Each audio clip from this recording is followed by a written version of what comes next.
Copyright disclaimer under Section 107 of the Copyright Act 1976. Allowance is made for fair use for purposes such as criticism, comment, news reporting, scholarship, and research. Fair use is a use permitted by copyright statute that might otherwise be infringing. Non-profit, educational or personal use tips the balance in favor of fair use. दोस्तों जरा सोचिए, अगर आपकी girlfriend हकीकत में robot निकले फिर भी आपको प्यार करती हो, लेकिन उसकी जिंदगी पूरी तरह एक ऐप से कंट्रोल होती हो। ग्रॉस बेसिक बात यह है, ये कहानी है कंपेनियन की, जहां सब नॉर्मल लगता है तब तक जब तक सारी मशीनरी खुलकर बोल उठे। तो चाय या कॉफी ले लीजिए, आराम से बैठिए, क्योंकि ये सफर जरा पागल, जरा खौफनाक और पूरी तरह मनोरंजक होने वाला है। कहानी की शुरुआत होती है एक शॉपिंग मॉल की सीन से, जहां आयरिस और जोश की मुलाकात होती है। बिल्कुल वैसी ही मुलाकात जैसी रोमांटिक फिल्मों में होती है, एक प्यारी सी मेट क्यूट। लेकिन धीरे धीरे हमें सच्चाई पता चलती है, आयरिस कोई आम लड़की नहीं है, बल्कि एक कंपेनियन रोबोट है। जोश ने उसे एम्पैथिक्स नाम की कंपनी से किराए पर लिया है, और यह कंपनी हर रोबोट को इंसान की पसंद के हिसाब से प्रोग्राम करती है। यानी आयरिस की हर आदत, हर अंदाज, यहां तक कि उसके जज्बात भी पहले से सेट किए गए हैं। जैसे वो आपसे कितनी जल्दी घुल मिल जाए, वो कभी झूठ बोले या नहीं, उसकी इंटेलिजेंस का लेवल कितना हो, ये सब कुछ सिर्फ एक ऐप के स्लाइडर से एडजस्ट किया जा सकता है। मतलब कि इंसान के असली इमोशन अब मोबाइल स्क्रीन से कंट्रोल होने लगे हैं। कहानी की शुरुआत होती है एक शॉपिंग मॉल की सीन से, जहां आयरिस और जोश की मुलाकात होती है। बिल्कुल वैसी ही मुलाकात जैसी रोमांटिक फिल्मों में होती है, एक प्यारी सी मेट क्यूट। लेकिन धीरे धीरे हमें सच्चाई पता चलती है, आयरिस कोई आम लड़की नहीं है, बल्कि एक कंपेनियन रोबोट है। जोश ने उसे एम्पैथिक्स नाम की कंपनी से किराए पर लिया है, और यह कंपनी हर रोबोट को इंसान की पसंद के हिसाब से प्रोग्राम करती है। यानी आयरिस की हर आदत, हर अंदाज, यहां तक कि उसके जज्बात भी पहले से सेट किए गए हैं। जैसे वो आपसे कितनी जल्दी घुल मिल जाए, वो कभी झूठ बोले या नहीं, उसकी इंटेलिजेंस का लेवल कितना हो, ये सब कुछ सिर्फ एक ऐप के स्लाइडर से एडजस्ट किया जा सकता है। मतलब कि इंसान के असली इमोशन अब मोबाइल स्क्रीन से कंट्रोल होने लगे हैं। अब कहानी ले जाती है हमें एक खूबसूरत लेकिन डरावनी जगह पर, लेक हाउस। यहाँ मौजूद है जोश और उसकी दोस्त कैट एली और उसका साथी पेट्रिक, और इस लॉज का मालिक सर्गी, जो रूस से आया है और दिखने में बड़ा रफ-टफ इंसान है। शुरुआत में सब कुछ सामान्य लगता है।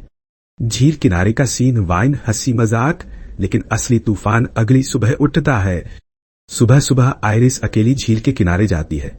ठंडी हवा बह रही है, पानी की सतह पर हल्की धुंध तैर रही है, लेकिन तभी सन्नाटे को तोड़ते हुए सर्गी वहां आता है।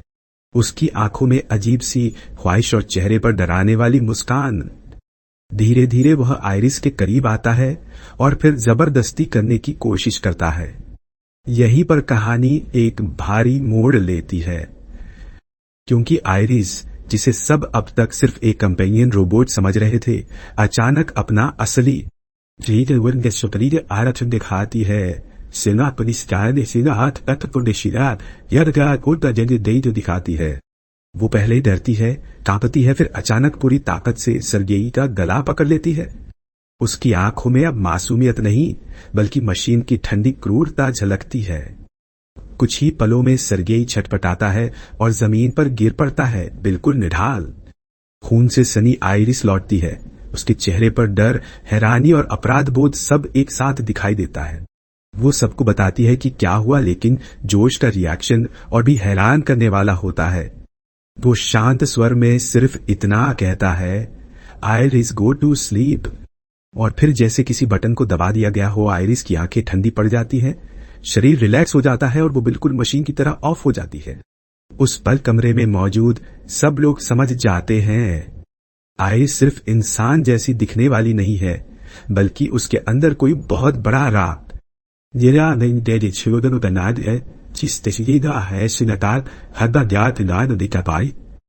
राज जो धीरे धीरे सबके होश उड़ा देगा। अब कहानी में आता है सबसे बड़ा ट्विस्ट। जब आयरिस फिर से होश में आती है तो देखती है कि वो किसी अंधेरे कमरे में एक मजबूत कुर्सी से बंधी हुई है। आंखों में डर, दिमाग में सवाल, ये सब हो क्या रहा है। तभी सामने आता है जोश, और यहाँ वो एक भयानक सच बताता है। वो कहता है,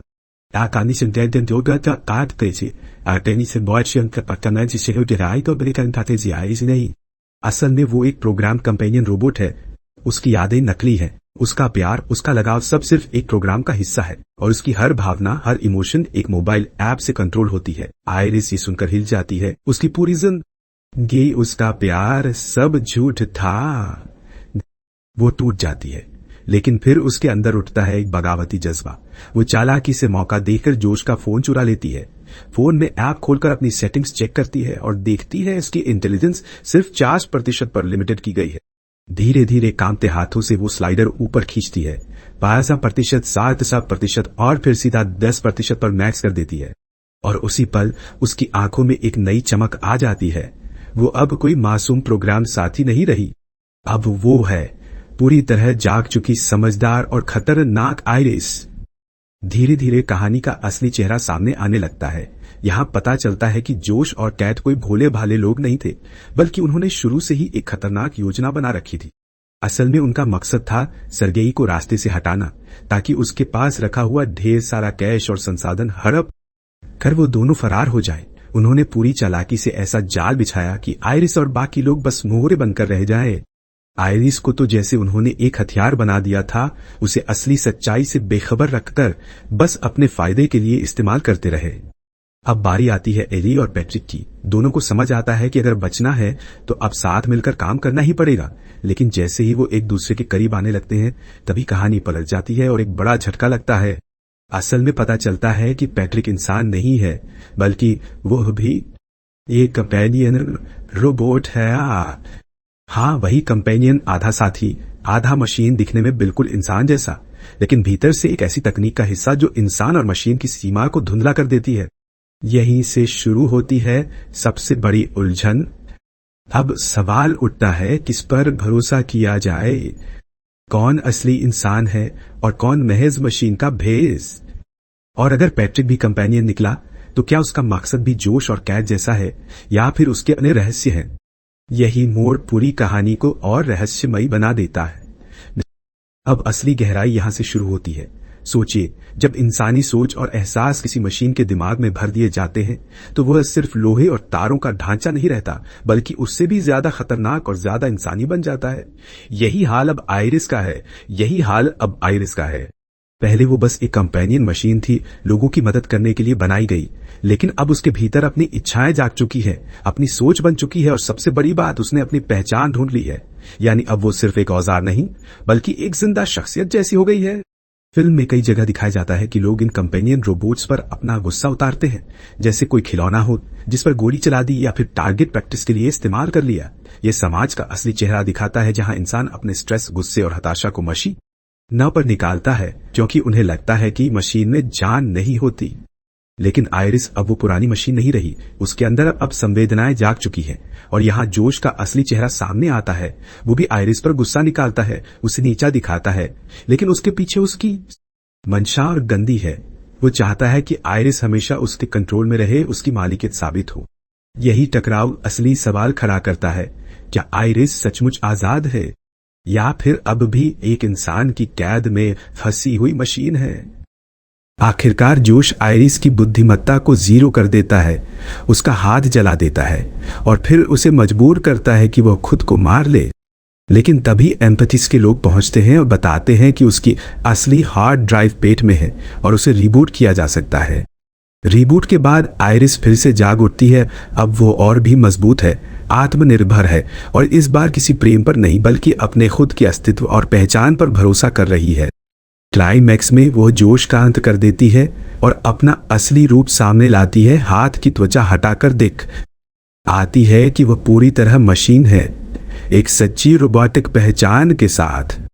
फिल्म का समापन उस दृश्य पर होता है जब आइरिस सर्गेई की कार लेकर बाहर निकलती है और रास्ते में एक अन्य कंपेनियन रोबोट को हाथ हिलाकर अलविदा कहती है, मानो ये किसी नई क्रांति की शुरुआत हो।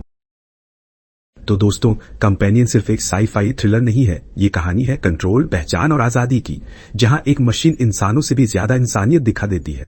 अगर आपको ये एक्सप्लेनेशन स्क्रिप्ट पसंद आई हो तो वीडियो को लाइक, शेयर और सब्सक्राइब जरूर करना। और हाँ, कमेंट में बताना मत भूलना, अगर आपके पास एक कंपेनियन रोबोट होता तो आप उसे इंसान मानते या सिर्फ मशीन।